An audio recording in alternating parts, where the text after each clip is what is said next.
नमस्कार, आप देख रहे हैं असम लाइव 24। आपके साथ मैं हूँ वर्षा सिंह और आज हमारे साथ मौजूद है उर्दू एजुकेशन बोर्ड के vice chairman doctor MM Ahmad. वो असम में आए हैं, किस वजह से वो असम आए हैं, सब कुछ हम उनसे जानना चाहेंगे, लेकिन सबसे पहले हम उनका स्वागत करेंगे। तो सर, आपका स्वागत है असम लाइव 24 में। और सबसे पहले आपका जो नाम है डॉक्टर MM अहमद, आपका प्रोफाइल हम जानना चाहेंगे। हमारे दर्शक जो है वो आपका प्रोफाइल जानना चाहेंगे, उसके बाद हम बात करेंगे कि उर्दू एजुकेशन बोर्ड क्या है। सबसे पहले मैं आपको धन्यवाद देना चाहता हूं कि आपने अपने चैनल में बुलाया, इसके लिए बहुत बहुत धन्यवाद। मैं डॉक्टर मोहम्मद मुक़्तदिर अहमद हूं, जो कि हमारा फुल नेम मोहम्मद मुक़्तदिर अहमद है और मैं डॉक्टर MM अहमद के नाम से जाना जाता हूं। मैंने बहुत सेक्टर्स में काम किया है। मैंने इंफ्रास्ट्रक्चर्स में काम किया है, मैंने एडमिनिस्ट्रेशन, पर्सनल एंड एडमिनिस्ट्रेशन में मैंने काम किया है, मैंने मार्केटिंग में काम किया है और उसके बाद मैंने फाइनली मैं एजुकेशन में आया हूँ। और एजुकेशन में भी मैं डायरेक्टर था, कई यूनिवर्सिटीज़ में मैं डायरेक्टर था। और उसके बाद फाइनली मुझको उर्दू एजुकेशन बोर्ड का एक चार्ज दिया गया है, जहाँ के मुझको मनोनीत किया गया है all India vice chairman Urdu education board. मैं प्रोफेसर सीमा हसन, जो डॉक्टर सीमा हसन द्वारा मनोनीत किया है, जो कि उर्दू एजुकेशन बोर्ड की चेयरमैन हैं। उनको मैं बहुत बहुत धन्यवाद देना चाहता हूँ उर्दू एजुकेशन बोर्ड की तरफ से। यार, उन्होंने एक बहुत बड़ी मुझको ज़िम्मेदारी दी है और मैं उस ज़िम्मेदारी को मैंने बहुत चैलेंज वर्ड में एक्सेप्ट किया है और मैं उर्दू एजुकेशन बोर्ड को का मिशन लेकर के आसाम में आया हूँ। मैं तो पूरे ऑल ओवर इंडिया में उर्दू एजुकेशन बोर्ड का मिशन लेकर के जाता हूँ, लेकिन स्पेशली मैं आसाम में आया हूँ और आसाम में बहुत सारा काम उर्दू एजुकेशन बोर्ड में करना है। उर्दू एजुकेशन बोर्ड आखिरकार क्या है? हाँ, उर्दू एजुकेशन बोर्ड एक तरह का बोर्ड है। बोर्ड दो तरह के होते हैं, एक सेंट्रल बोर्ड होते हैं और एक स्टेट बोर्ड होते हैं। सेंट्रल बोर्ड का एग्जिस्टेंस सेंट्रल लेजिस्लेशन से होता है और स्टेट बोर्ड का जो फॉर्म किया गया है, स्टेट बोर्ड को स्टेट लेजिस्लेशन से किया गया है। ये सेंट्रल बोर्ड के पैरेलल में है, जैसे NIOS, CBSE, ICSE, ये सब बोर्ड सेंट्रल बोर्ड है। उसी पैरेलल में उर्दू एजुकेशन बोर्ड भी है। Urdu education board national commission for minority education institution द्वारा एग्जिस्टेंस में आया है। 2013 में उर्दू एजुकेशन बोर्ड को एक सर्टिफिकेट मिला है और उस सर्टिफिकेट के हिसाब से एक बोर्ड का एग्जिस्टेंस किया गया है। और उसमें ये जो जैसे सारे स्टेट बोर्ड में जो भी करिकुलम है, वही सारे करिकुलम हैं। जैसे लोगों की बहुत अलग धारणा है कि उर्दू एजुकेशन बोर्ड में सिर्फ उर्दू ही पढ़ाई जाती है, सिर्फ एक उर्दू है। लेकिन आप सभी दर्शकों को मैं बताना चाहता हूँ कि उर्दू एजुकेशन बोर्ड जो है ना, वो उसमें सभी सब्जेक्ट्स पढ़ाए जाते हैं। ये बिल्कुल मदरसा बोर्ड से बिल्कुल डिफरेंस है। लोगों की धारणा है कि ये मदरसा बोर्ड है या उर्दू बोर्ड है। इसमें उर्दू तो एक ऑप्शनल पेपर है, इसमें असामीज़ भी हैं, इसमें बंगला भी है, इसमें पंजाबी भी है, इसमें मराठी भी है, इसमें कन्नड़ भी है। ये जिस स्टेट में उर्दू एजुकेशन बोर्ड काम कर रहा है, वहाँ के रीजनल लैंग्वेज पे ये उर्दू एजुकेशन बोर्ड काम कर रहा है। तो सबसे बड़ा ये सवाल है कि उर्दू एजुकेशन जो है, नाम ही इसमें उर्दू है, उर्दू और मदरसा दोनों अलग अलग बोर्ड है क्या? यस, बिल्कुल आपने सही क्वेश्चन पूछा है। उर्दू बोर्ड और मदरसा बोर्ड बिल्कुल डिफरेंट है। मदरसा बोर्ड का जो एग्जिस्टेंस होता है किसी स्टेट लेजिस्लेशन से होता है, ये सेंट्रल लेजिस्लेशन से नहीं होता है। और मदरसा बोर्ड जो है उसमें धार्मिक सब्जेक्ट्स पढ़ाई जाती हैं, जैसे दीनियात हैं, कुरान शरीफ हैं, ये सब पढ़ाई जाती हैं। कुछ इंग्लिश, हिंदी वगैरह, इंग्लिश, मैथमेटिक्स वगैरह भी पढ़ाई जाती हैं, लेकिन वहाँ उर्दू और अरबी ये सब पढ़ाई जाती हैं। लेकिन तो सर आपसे इसी में जानना चाहूँगी, जो मदरसा है, मदरसा में सिर्फ जो है धार्मिक किताबें पढ़ाई जाती है और उर्दू एजुकेशन बोर्ड जो है मद्रासा से बिल्कुल अलग है। बिल्कुल अलग है, मदरसा बोर्ड से बिल्कुल अलग है Urdu education board. Urdu education board जैसे आपके यहाँ जो सेवा बोर्ड है, जो सेवा बोर्ड का करिकुलम है एनसीईआरटी सीबीएसई, वही सेम करिकुलम है यहाँ पे। और उर्दू एजुकेशन बोर्ड में जैसे आप 10th क्लास कर लें, 10th क्लास में एक इंग्लिश सब्जेक्ट होगा, एक असामीज़ होगा, एक साइंस होगा, एक सोशल साइंस होगा, एक मैथमेटिक्स होगा। ऐसे 12 में भी जो है सो आर्ट साइंस कॉमर्स तीनों हैं, तीनों सब्जेक्ट्स पढ़ाए जाते हैं। तो ये बिल्कुल, और मदरसा बोर्ड में धार्मिक किताबें ज़्यादा पढ़ाई जाती हैं और जो ये जो सब्जेक्ट्स जो है बाकी सब्जेक्ट्स कम पढ़ाए जाते हैं। तो मद्रासा जो है, मद्रासा में नॉन मुस्लिम जो स्टूडेंट होते हैं, नॉन मुस्लिम स्टूडेंट को एडमिशन दिया जाता है, लेकिन उर्दू एजुकेशन बोर्ड में नॉन मुस्लिम जो स्टूडेंट है, क्या वो भी अगर चाहे तो क्या वो भी एडमिशन ले सकते हैं या फिर सिर्फ मुस्लिम स्टूडेंट्स ही एडमिशन ले सकते हैं? ये सही सवाल किया है। लेकिन मदरसा बोर्ड में नॉन मुस्लिम्स स्टूडेंट्स एडमिशन्स लेते हैं क्या? आपको पता है? आपने जो सवाल किया है कि मदरसा बोर्ड में नॉन मुस्लिम्स बच्चे लेते हैं, मदरसा बोर्ड में तो ज़्यादा 100% मुस्लिम्स बच्चे लेते हैं, चूँकि वहाँ पर हाँ। और जो उर्दू एजुकेशन बोर्ड्स में है, ये मुस्लिम्स और नॉन मुस्लिम्स दोनों बच्चे लेते हैं। ये तो माइनॉरिटी जो national commission of minority education institution के द्वारा ये फॉर्म में आया है, ये उर्दू एजुकेशन बोर्ड।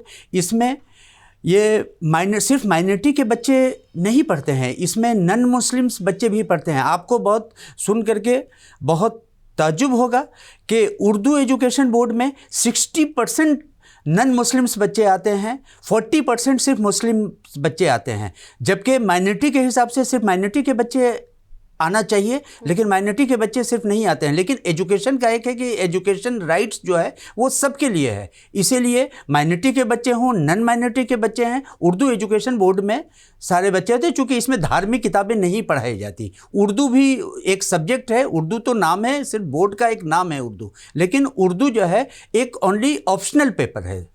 लेकिन जो लोग हमको देख रहे हैं, जो ये जानना चाहेंगे कि उर्दू जो है सब्जेक्ट, सिर्फ वो लोग सोचेंगे कि उर्दू जो है मुस्लिम्स के लिए है, मुस्लिम स्टूडेंट है उनके लिए है खास करके। तो जो नॉन मुस्लिम स्टूडेंट है उर्दू बोर्ड में एडमिशन लेना चाहते हैं तो आप एडमिशन ले सकते हैं, लेकिन उनके लिए क्या खास प्लेसमेंट होगी? हाँ, ये मैं आपको इसके लिए बता देता हूँ कि उर्दू एजुकेशन बोर्ड में नॉन मुस्लिम्स बच्चे जो लेते हैं उनके लिए हिंदी सब्जेक्ट है, उनके लिए बांग्ला सब्जेक्ट है, सेकेंड लैंग्वेज जो है रीजनल लैंग्वेज जो भी है, पंजाबी है, कन्नड़ है, असामीज़ है, ये सारे लैंग्वेज उसमें अवेलेबल हैं। और जो बच्चे चाहते हैं ये उर्दू, जैसे आपके सेवा बोर्ड में भी उर्दू एक सब्जेक्ट लिया जा सकता है, English Urdu, English Hindi, English Bangla, English Assamese, ये सब्जेक्ट लिया जा सकता है।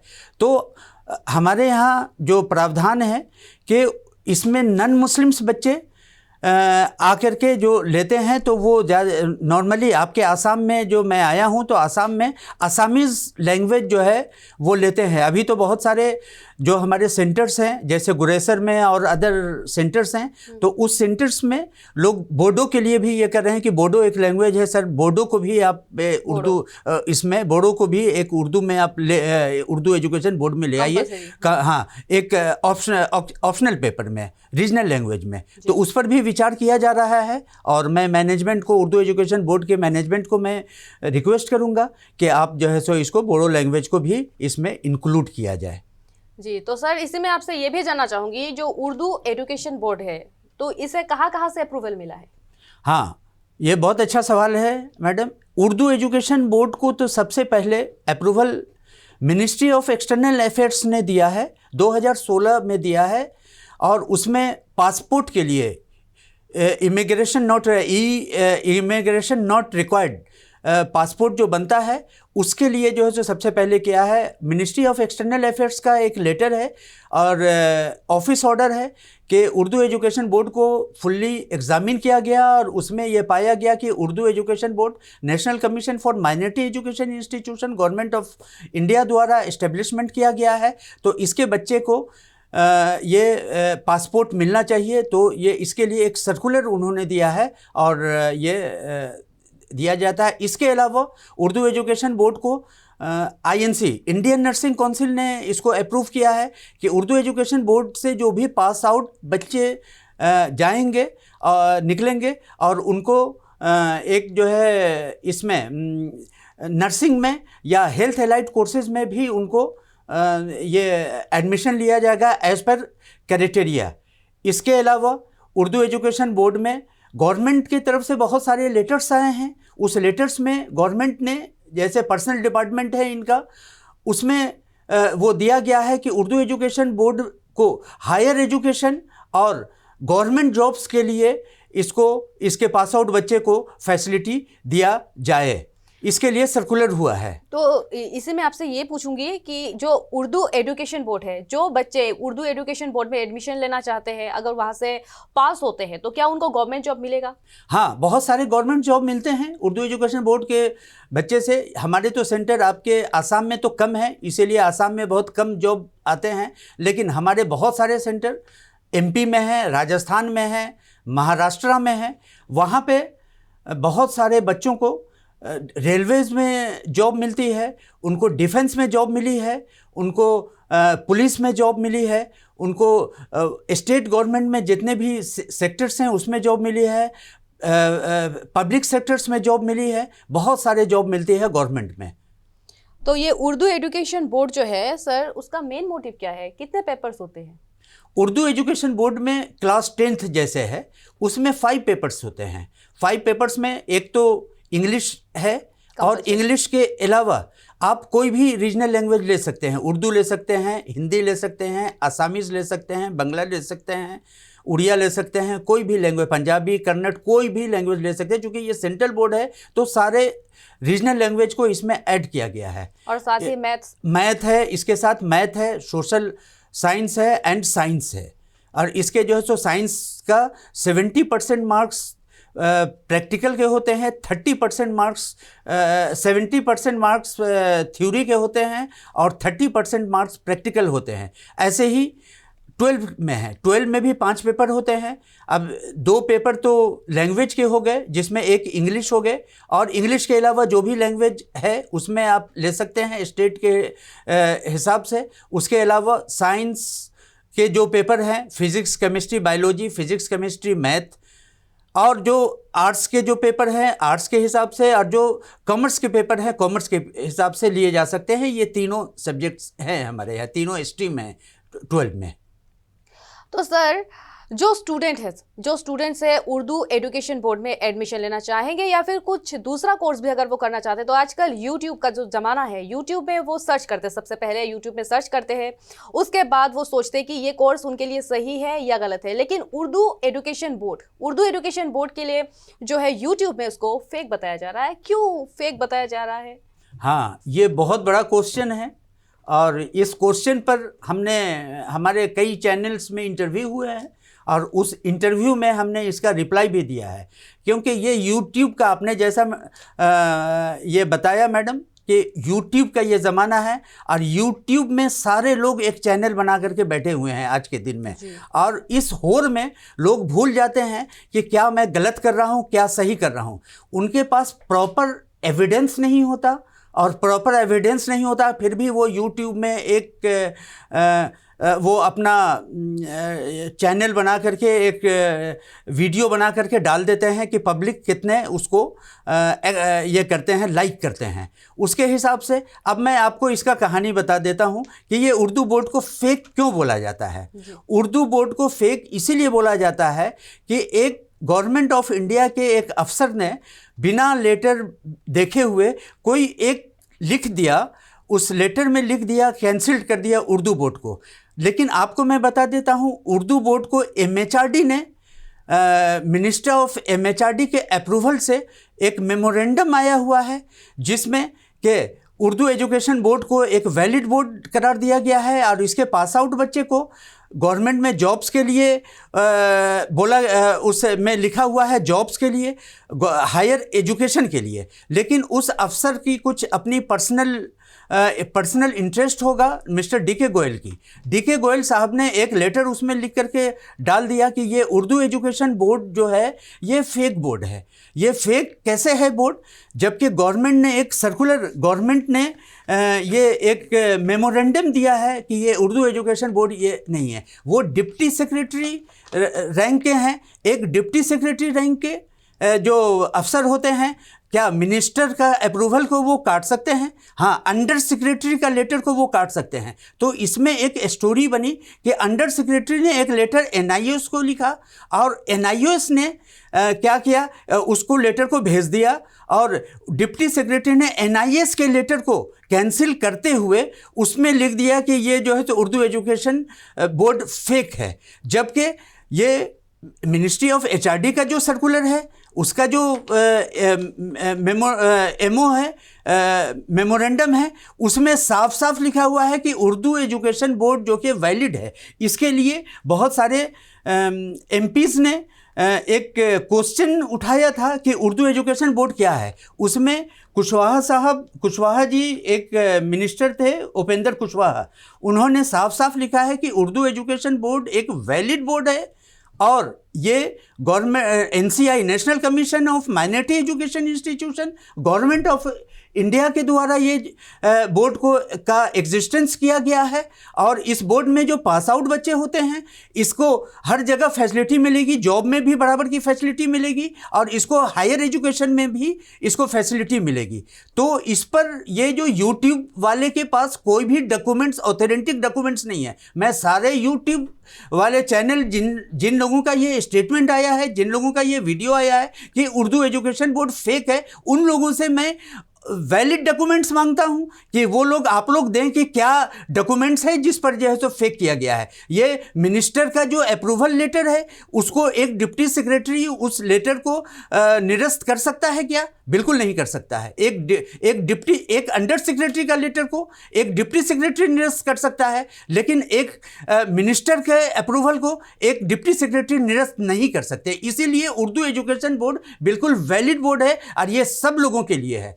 उर्दू एजुकेशन बोर्ड का मैं आपको बता देता हूं, उर्दू एजुकेशन बोर्ड का जो मैं आसाम में आया हूं, मेन मोटो है promotion of education, extension of education, literacy rate को इंक्रीज करना। हमारे जो प्राइम मिनिस्टर हैं, आदरणीय प्राइम मिनिस्टर मोदी साहब, मोदी जी का मैं बहुत बहुत धन्यवाद करता हूं। और मोदी जी ने जो उर्दू एजुकेशन बोर्ड के लिए बहुत सारा अप्रूवल लेटर दिया है, उनके ही ज़माने में ये अप्रूवल आया है और उन्होंने एजुकेशन के प्रमोशन के लिए, लिटरेसी रेट को बढ़ाने के लिए ये जो है तो मतलब कि बोर्ड का एग्जिस्टेंस किया है। और जहां मैं बताता हूं, जिस बोर्ड की कहीं पहुंच नहीं है, उर्दू बोर्ड की वहां पहुंच है। ये वीकर सेक्शन के लिए, पुअर सेक्शन के लिए इंडिया में उर्दू एजुकेशन बोर्ड काम करता है। बहुत कम फीस में उर्दू एजुकेशन बोर्ड काम करता है ताकि लिटरेसी रेट बढ़े और एम्प्लॉयमेंट रेट बढ़े। तो इसी में आपसे पूछना चाहूंगी, जहां आपने बोला है कि फीसेस के बारे में आपने बोला है कि फीसेस कैसी है, जो स्टूडेंट है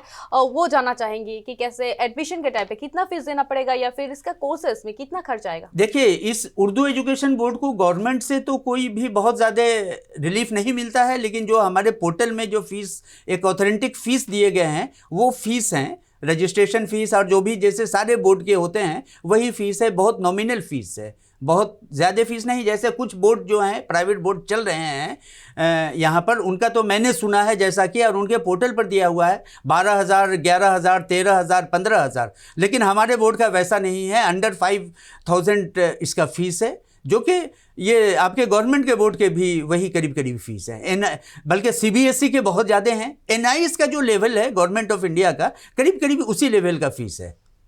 उर्दू एजुकेशन बोर्ड को लाने के लिए आप लोग किस तरह से काम कर रहे हैं? क्यों असम में नहीं है उर्दू एजुकेशन बोर्ड, मद्रासा है, उर्दू एजुकेशन बोर्ड नहीं है अभी भी फिलहाल, तो किस तरह से आप लोग यहाँ पे काम कर रहे हैं? हाँ, उर्दू, ये बहुत अच्छा क्वेश्चन है। उर्दू एजुकेशन बोर्ड एक्चुअली क्या है कि आपके यहाँ मदरसा बोर्ड आसाम में उसको गवर्नमेंट ने बंद किया है, एक तरह से निरस्त किया है। और ये गवर्नमेंट का मैं आपको आप चीफ मिनिस्टर साहब जो हमारे हैं हेमंत विश्वेश्वर साहब, उनका मैं धन्यवाद देता हूँ कि उन्होंने बहुत अच्छा चीज़ सोचा और मदरसा बोर्ड को बंद किया। मदरसा बोर्ड क्या है कि वो उसमें धार्मिक पढ़ाई होती है, और धार्मिक पढ़ाई जहाँ होती है वहाँ अपना पैसा खर्च करके पढ़ना चाहिए, धार्मिक पढ़ाई। और जो एजुकेशन है उसमें गवर्नमेंट एड दे वो अलग बात है, लेकिन धार्मिक एजुकेशन है, धार्मिक एजुकेशन हम क्यों गवर्नमेंट के पैसा से हम पढ़ेंगे? तो इनका तो ये बहुत अच्छा पहल है, मैं उनको धन्यवाद देता हूं कि उन्होंने मदरसा बोर्ड को बंद किया। लेकिन मदरसा बोर्ड को जो बंद किया गया है, उस बच्चे को मैं अट्रैक्ट कर रहा हूं कि उनको अपने सेंटर में ला करके, और दुनियावी एजुकेशन है मैं उसको दूंगा। हमारे सेंटर जो उर्दू एजुकेशन बोर्ड का माध्यम है, सेंटर खोलना और सब सेंटर खोलना, सेंटर और सब सेंटर खोल करके उस बच्चे को एडमिशन लेते हैं, उस बच्चे का पढ़ाई करवाया जाता है। पढ़ाने के बाद उसका एक एग्जामिनेशन लेता है। कई बार मैं गवर्नमेंट को मैं लेटर भी लिखता हूँ, जहाँ जहाँ एग्जामिनेशन हो रहे हैं। अभी धुबरी में हमारे एग्जामिनेशन हो रहे हैं, काफ़ी 200-300 बच्चे ये हुए हैं, तो मैं गवर्नमेंट को एक लेटर दे देता हूँ कि हमारा एग्जामिनेशन हो रहा है, आप इनको एडमिनिस्ट्रेशन से हम लोगों को मदद कीजिए। और वो लोग मदद भी करते हैं। वहाँ एसपी और डीएसपी का फ़ोन भी आता है हमारे पास, और इससे क्या है कि वो एग्ज़ामिनेशन लेते हैं। एग्ज़ामिनेशन लेने के बाद जो है तो हम लोग कॉपी एक अच्छे तरीके से उसको इवैल्यूएशन करते हैं और एक वैलिड सर्टिफिकेट इशू करते हैं। असम में जो उर्दू एजुकेशन बोर्ड है लाने के लिए बहुत सारी कठिनाई आ रही होगी, क्या क्या कठिनाई आ रही है, किस तरह से आप लोग असम में लाएंगे बेहद जल्द? ये आपने सही बताया। एडमिनिस्ट्रेशन से मैं आपके चैनल के माध्यम से मैं उनको ज़रूर रिक्वेस्ट करूँगा कि आप लोग उर्दू एजुकेशन बोर्ड के लिए कुछ आप लोग करें। मैंने बहुत सारा कोशिश किया है, मैं काउंसिल में भी गया हूँ। काउंसिल में भी जो उर्दू फेक वो भी जो है सो मतलब कि यूट्यूब चैनल के जो पेपर्स हैं उस पर रिलाई कर रहे हैं, जबकि गवर्नमेंट का जो डॉक्यूमेंट्स दिया हुआ है, गवर्नमेंट का जो पार्लियामेंट का जो एक डॉक्यूमेंट्स है, या फिर मिनिस्ट्री ऑफ एचआरडी का जो डॉक्यूमेंट्स है, उसको उस पर रिलाई नहीं कर रहे हैं, और उसको देख करके बहुत सारी कठिनाइयाँ आ रही हैं मेरे को। काउंसिल में मैं गया हूँ, काउंसिल में जा कर के मैंने उनको बोला है कि आप पोर्टल पर नाम डाल दें, और वो पोर्टल पर नाम डालने से भी डिनाई करते हैं। सबसे पहली बात मैडम मैं आपको खुल करके बताना चाहता हूँ कि उर्दू जो बच्चे उर्दू एजुकेशन बोर्ड के थ्रू आए हैं, या CBSE के थ्रू आए, या आसाम NIOS के थ्रू आए आसाम में, या सेवा बोर्ड के थ्रू आए, ये तो सारे आपके आसाम के बच्चे होंगे, और आसाम के बच्चे को फ़ायदा मिलेगा। ये तो बिहार और बंगाल और उड़ीसा और कर्नाटका के बच्चे को फ़ायदा नहीं मिलेगा। तो यहाँ के अफसरान को ये सोचना चाहिए कि ये तो promotion of education, extension of education का काम हो रहा है, गरीबों के लिए ये काम हो रहा है, तो इसमें ज़्यादा से ज़्यादा हेल्प करें। और आपके चैनल से मैं बहुत ज़्यादा रिक्वेस्ट कर रहा हूँ, काउंसिल से भी, आसाम हायर सेकेंडरी काउंसिल के जो अफसरान हैं, जो अफसर्स हैं, उनसे भी मैं रिक्वेस्ट कर रहा हूं कि फिर से वो रीलुक करें, और उसके बाद उर्दू एजुकेशन बोर्ड को एक, जैसे गवर्नमेंट ने लिखा है कि इक्विवेलेंसी देने के लिए गवर्नमेंट के लेटर्स को और उनके MHRD के जो मेमोरेंडम हैं उनको मानते हुए इसको इक्विवेलेंसी दिया जाए, और इसके अपने पोर्टल पर नाम चढ़ाया जाए, ताकि यहाँ के जो पास आउट बच्चे हैं इधर उधर भटकना ना पड़े, उनको सही एजुकेशन मिले और सही एम्प्लॉयमेंट मिले। और असम में आने की खास वजह यही है कि उर्दू एजुकेशन बोर्ड को यहाँ पर खोला जाए। जी, मैं आया हूँ यहाँ पर उर्दू एजुकेशन बोर्ड का रीजनल सेंटर में खोलने के लिए आया हूँ। मैं इससे पहले भी आसाम के कई चैनल्स में हमारे इंटरव्यू हुए हैं, और उस इंटरव्यू में हमने रीजनल सेंटर खोलने की बात करी है। लेकिन यहाँ मैं गवर्नमेंट से बात करूँगा, और गवर्नमेंट से बात करके मैं यहाँ पर लीज पे जगह ले करके और रीजनल सेंटर खोलूँगा, ताकि सारे बच्चे को, नॉर्थ ईस्ट, सिर्फ आसाम नहीं, नॉर्थ ईस्ट के सारे बच्चों के लिए ये फ़ायदा होगा। और मैं रीजनल सेंटर आपके आसाम में देना चाहता हूँ। मैं आसाम में, जब मेघालय गवर्नमेंट ने भी बोला है कि आप आकर के खोलें, लेकिन मैं वहाँ नहीं खोलना चाहता हूँ, चूँकि आसाम बड़ा है, मेघालय छोटा एरिया है, इसीलिए मैं रीजनल सेंटर आसाम गवर्नमेंट में खोलना चाहता हूँ। और मैं अभी बात करूँगा आसाम गवर्नमेंट में कि लीज पर कोई जगह मिल जाए, ताकि मैं जो है सो यहाँ पर रीजनल सेंटर इनका आसाम का खोलूँ, उर्दू एजुकेशन बोर्ड का। तो असम के साथ साथ और देश में कहाँ है उर्दू एजुकेशन बोर्ड? सारे स्टेट्स में हैं उर्दू एजुकेशन बोर्ड के हमारे सेंटर्स के माध्यम से काम होता है। जैसे आपके राजस्थान में है हमारे बहुत सारे सेंटर, एमपी में बहुत सारे सेंटर हैं हमारे, महाराष्ट्र में सेंटर हैं, कर्नाटका में सेंटर्स हैं, हमारे आसाम में भी जो है तो पहले कुछ सेंटर्स थे, लेकिन अभी मैं 2020 से मैं बहुत कोशिश कर रहा हूं तो बहुत सारे सेंटर यहाँ पर आ गए हैं। और आपके कम से कम 700-800 बच्चे अभी भी अपीयर हमारे उर्दू एजुकेशन बोर्ड के थ्रू हो रहे हैं और उनको एडमिशन्स भी मिल रहा है। मैं पर्सनल लेवल पर जाके रिक्वेस्ट करके एडमिशन मैं दिलवा भी रहा हूं और ये सारे नॉर्थ ईस्ट के लिए मैं काम कर रहा हूं। तो thank you so much sir, आपने उर्दू एजुकेशन बोर्ड के बारे में इतनी सारी जानकारी दी। और जो स्टूडेंट्स हैं उर्दू एजुकेशन बोर्ड में एडमिशन लेना चाहते हैं, असम के हैं, बाहर जाकर एडमिशन लेना चाहते हैं, तो आपको शायद ही ये जानकारी मिल गई होगी कि उर्दू एजुकेशन बोर्ड क्या है, किस तरह से आप एडमिशन ले सकते हैं, क्या क्या खासियत है। और जैसे कि डॉक्टर MM अहमद सर ने हमें इतनी सारी जानकारी दी, तो आपका बहुत बहुत शुक्रिया सर इतनी सारी जानकारी देने के लिए। असम लाइव 24 में फिर एक बार धन्यवाद। Thank you very much.